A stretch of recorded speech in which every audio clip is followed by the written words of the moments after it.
The songs, the flow, really, the Spirit is here with us. Amen? Because of His heart. Yes. Let us all bow our head. Let us pray. Heavenly Father, we thank you once again, Lord. We are here to meditate your word of God. Lord, use my mouth. Hide me to your back, O Lord, that the people will see your glory, O Lord, through my sharing, O God.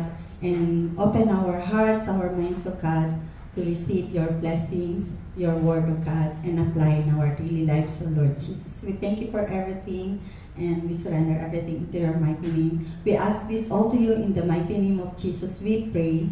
Amen. Hallelujah! Amen. Kayo rin po ba naramdaman nyo ang presensya ng Panginoon? Can you feel the Holy Spirit? Amen. Hallelujah. Palakpakan po natin si Brother Archie. It seems like he is not a first-timer. Today, I want to give you, Archie, can you give the paper?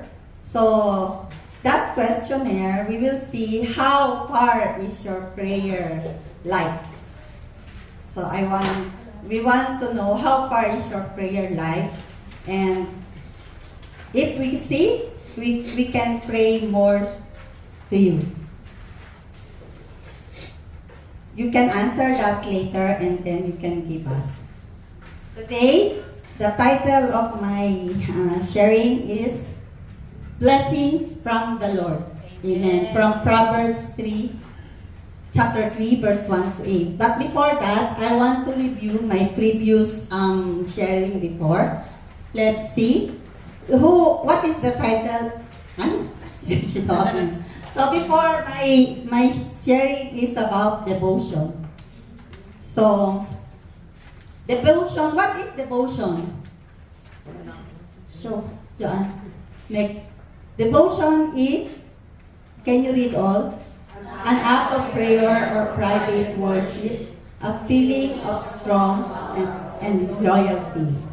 And there is two inseparable components of devotion. Hindi mapapaghiwalay para mabuo ang inyong devotion. What are they?